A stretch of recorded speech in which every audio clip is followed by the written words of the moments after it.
Green initiative Pakistan के तहत आज एक सेमिनार था जिसमें आर्मी चीफ ने भी एड्रेस किया और प्राइम मिनिस्टर ऑफ पाकिस्तान उन्होंने भी एड्रेस किया।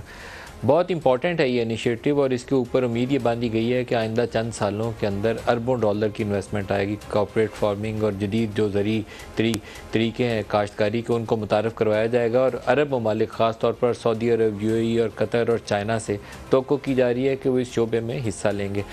आज से कुछ अर्सा पहले कुछ बिजनेसमैन ने आर्मी चीफ से मुलाकात की थी तो उन्होंने 3 शोबे आइडेंटिफाई किए थे, एक ज़राअत का शोबा, एक माइनिंग का शोबा और एक आईटी का शोबा, जिनके अंदर उनको बहुत उम्मीद है और यकीन है कि ये सऊदी अरब, यूएई, कतर और चाइना जिन दोस्त ममालिक ने पाकिस्तान को पिछले चंद सालों में मुश्किल हालात में बेल आउट करने में मदद की है, वो इन 3 शोबों में बड़े पैमाने पर सरमायाकारी कर सकते हैं। एक दुश्वारी जिसके ऊपर मामला हल नहीं होते वो एक तो पाकिस्तान की IMF के साथ रिलेशनशिप है, बड़ी प्रॉब्लमेटिक है, और एक हमारा एक्सटर्नल सेक्टर है जिसके अंदर करंट अकाउंट डेफिसिट इतना ज़्यादा है और रिजर्व इतने कम है कि बेयकीनी रहती है, सरमायाकार आते नहीं। एक और उससे भी बड़ी बेयकीनी ये है कि पाकिस्तान के इन्वेस्टर्स के साथ रिलेशनशिप जो है 25-30 सालों में बड़े अजीबो गरीब नौयत के रहे हैं। हमने IPPs किए तो उसमें मसाइल आ गए, रेकोडिक किया तो उसकी लड़ाई पड़ गई, रेंटल पावर प्रोजेक्ट किए तो उसका कारके का केस चल पड़ा। तो हर एक शोबा जिसमें भी हमने गैर मुल्की सरमायाकार लाने की कोशिश की, आखिर में वो मामला कहीं ना कहीं लड़ाई पे जाके उसका अख्ताम हुआ। और हमारी अदालतें जो थीं वो गलत काम के अंदर, जो इकॉनमी उनकी फोटे नहीं है, उनको मालूम नहीं है इकॉनमी को कैसे हैंडल करना है, तो उसके इकनॉमिक इश्यूज़ को जब भी वो हैंडल करने की कोशिश करेंगे तो कभी तो रेकोडिक की शक्ल में इंटरनेशनल अवार्ड पाकिस्तान के ख़िलाफ़ आ गया, कभी कारके की शक्ल में पाकिस्तान के ख़िलाफ़ आ गया, कभी स्टील मिल्स की प्राइवेटाइजेशन में उन्होंने मुदाखलत की और 300-400 अरब तब से आज तक हम जला चुके हैं, अभी तक हल हमारे सामने नहीं है। इसी तरीके से आर्मी की भी कभी इकनॉमिक मैनेजमेंट उसकी स्ट्रेंथ नहीं है, तो आर्मी को सोच विचार के साथ इसमें आगे आना चाहिए। एक एरिया ऐसा है जहां आर्मी पाकिस्तान को मुश्किल हालात से बचा सकती है। नेचुरल डिज़ास्टर्स में वो बचाते हैं, सैलाबों, तबाहकारियों, ज़लज़ला आ जाए उसमें बचाते हैं, कोरोना आ गया, लोकस्ट का अटैक हो गया उसमें बचाते हैं। एक और एरिया ऐसा है कि जहाँ उनकी ऑर्गेनाइजेशनल स्ट्रेंथ जो है वो मुनज़्ज़म तरीके से काम करते हैं, हेल्प आउट कर सकती है। वो एक लैंड इंफॉर्मेशन मैनेजमेंट सिस्टम उन्होंने लॉन्च किया है, उसके अंदर वो पाकिस्तान को बड़े अच्छे से मदद कर सकते हैं। दूसरा, ये जो अरब ममालिक हैं ये पॉलिटिकल गवर्नमेंट पे अब ज़्यादा भरोसा नहीं करते, ये भी एक अफसोसनाक पहलू है। वो GHQ से डील करने में ज़्यादा कंफर्टेबल फील करते हैं। उनका ख्याल ये है कि वहाँ जो मामला तय होंगे, जो लिखत पढ़त वहाँ की जाएगी, उसके ऊपर अमल पैरा होने में आसानी होगी। वो माहिदा उसकी ट्रांसलेट करने में इनटू रियलिटी, इम्प्लीमेंटेशन उसकी करने में ज़्यादा यकीनी होगा जिसको GHQ जिसकी ओनरशिप लेगा। तो ये वो प्रोग्राम है जिसकी ओनरशिप बराह रास्त GHQ ले रहा है इस वक्त। कह तो रहे हैं हुकूमत का इनिशिएटिव, हम आपको सपोर्ट करेंगे, लेकिन ये एक्चुअली है, ये आर्मी का ही इनिशिएटिव है।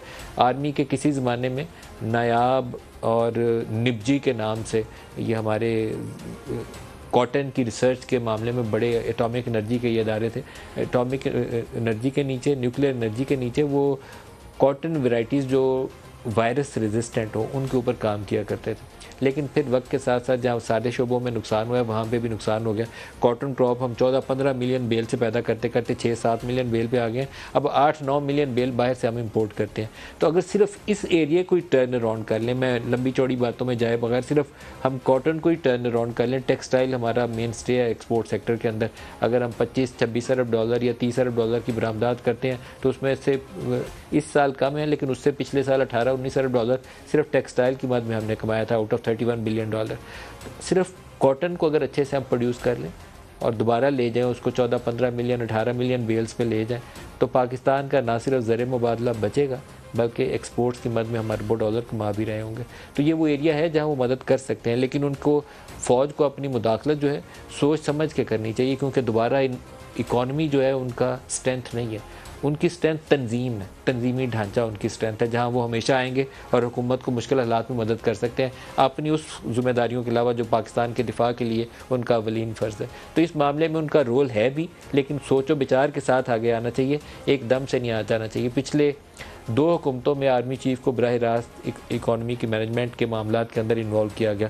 PTI की हुकूमत ने जनरल बाजवा को इन्वॉल्व किया, नेशनल डेवलपमेंट कमेटी बनाई उन्होंने NDC, उसके अंदर उनकी मेंबरशिप रखी आर्मी चीफ की। इसके अलावा जो दोस्त ममालिक पाकिस्तान को उस वक्त कर्ज नहीं दे रहे थे, इमरान खान को सऊदी अरब के पहले विज़िट के ऊपर कुछ हाथ नहीं था, या कुछ वादे ज़बानी कलामी उन्होंने किए, चाय वाय पिलाई, गिफ्ट दिए, लेकिन कोई अरबों डॉलर की कमिटमेंट नहीं थी।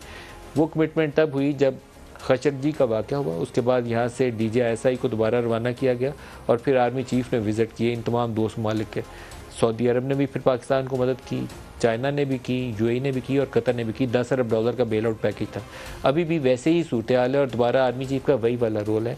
दोबारा आर्मी ही कोशिश करके नेगोशिएट करके सऊदी अरब और UAE से दोबारा $3 अरब की कमिटमेंट हासिल करने में कामयाब हुई है, जिसके नतीजे में 12 जुलाई को एक्सपेक्टेड है कि IMF का प्रोग्राम बहाल होगा। इसी तरीके से चाइनीज़ लोन रोल ओवर तकरीबन $5 अरब का हो चुका है। मज़ीद भी तो है कि उनके जो बायलैटरल लोन्स हैं वहाँ हमें वो गुंजाइश देंगे। इसके अंदर भी पिंडी का रोल बहुत वजनी रोल है उनका, उसके बगैर ये काम आगे पाए तक मील तक ना पहुँचता। तो आज के प्रोग्राम में हम इन इशूज़ को डिस्कस करेंगे। इसके अलावा इलेक्शंस बहुत करीब है, प्रोग्राम में बात करेंगे। जो मेहमान आज हमारे साथ स्टूडियोज़ में वसीम अब्बासी साहब हैं, सीनियर जर्नलिस्ट हैं और उन चंद एक जर्नलिस्ट में से शामिल हैं जो आज उस इवेंट में मौजूद थे जहां आर्मी चीफ़ ने बात की। वसीम, आपको खुशामदीद कहता हूं। इसके अलावा आबिद शेर अली PMLN से और महमूद मौलवी साहब ये इस्तेहकाम पाकिस्तान पार्टी से, ये भी हमारे साथ होंगे। सबको खुशामदीद कहता हूँ। वसीम, आपसे आगाज़ करूँगा, क्या इंटरेक्शन हुआ आर्मी चीफ़ का? क्योंकि जो सोशल मीडिया पे उसके बाद ख़बरें चलना शुरू हुई कि उन्हें कुरान पाक की आयात पढ़कर तो वो तर्जमा के साथ जब लोगों को मोटिवेट किया तो वहाँ बड़ा माहौल पैदा हुआ। क्या बातें उन्होंने पहले खुद से कहा, क्या उन्होंने? आपकी ज़बानी सुन लो। जी मलिक साहब, बहुत बहुत शुक्रिया। बड़ी ऑनर की बात है आप जैसे सीनियर साफ़ी के साथ आप हमारे उस्तादों में शामिल होते हैं। तो आज जो आपने बहुत डिटेल से बताया, बिल्कुल इतनी ज़्यादा ब्रीफिंग उन्होंने नहीं दी जितनी आपको पता था माशाल्लाह। यही बातें पहले हो चुकी थी सेमिनार में। उसके बाद आर्मी चीफ़ का ख़िताब हुआ तो कुछ देर वो इंग्लिश में बात करते रहे कि चूँकि डिप्लोमेट्स भी थे, उन्होंने माजरत की कि मैं इंग्लिश में बात इसलिए करना चाह रहा हूँ कि डिप्लोमेट्स और बाकी लोग हैं उन तक मैंने बात पहुँचानी है तो इंग्लिश में बात करूँगा। लेकिन मुझे फ़ख्र है अपनी उर्दू ज़बान पर और पंजाबी भी हमारी ज़बान है, मैं इस पर फ़ख्र होना चाहिए और है। तो जब वो इंग्लिश की बात ख़त्म की थोड़ी देर, और वो भी काफ़ी देर मुफस्सिल बात की, उस पर यही कहा कि पाकिस्तान में कुछ अनासिर मायूसी फैलाना चाहते हैं, डिसअपॉइंटमेंट फैलाना चाहते हैं, डिस्पोंडेंस फैलाना चाहते हैं, तो वो सारी गलत बातें, ऐसा नहीं है। फिर उसके बाद उन्होंने एक उनके पास पेपर था जिस पर आदाद व शुमार थे और उसमें उन्होंने पाकिस्तान के हवाले से बताया कि पाकिस्तान दुनिया में इस वक्त आबादी के लिहाज से 5वां बड़ा मुल्क है और नए सेंसस के तहत शायद कोई चौथा बन जाएगा। और उन्होंने कहा गंदम पैदावार में अभी भी 7वां बड़ा मुल्क है, और चीज़ों की पैदावार बताई। और वो जो आप रेकोडेक मायदे का जिक्र कर रहे थे उसमें उन्होंने कहा कि तांबे में पाकिस्तान इस वक्त 5वें नंबर पे है, रेकोडेक के बाद शायद चौथे नंबर पे दुनिया में बड़ा world largest producer of copper होगा। और अगर चागी के जो पोटेंशियल है हम उसको एक्सप्लॉइट कर सकें, पूरा जो कॉपर की माइंस है वहाँ पे, तो फिर हम नंबर 1 हो जाएंगे दुनिया में। तो उन्होंने वो सारा बता के फिर कहा कि क्या इतनी सारी हमारी इस्तेदाद के बाद मायूसी जायज़ है क्या? फिर उसके बाद उन्होंने कहा कि मैं आज एक मुसलमान के तौर पे आपसे मुखातिब हूँ। फिर उन्होंने जो इस्लाम के हवाले से बात की तो फिर वाकई में ये तिलावत वाली बात, बिल्कुल उन्होंने सारी आयात कुरानी तिलावत की।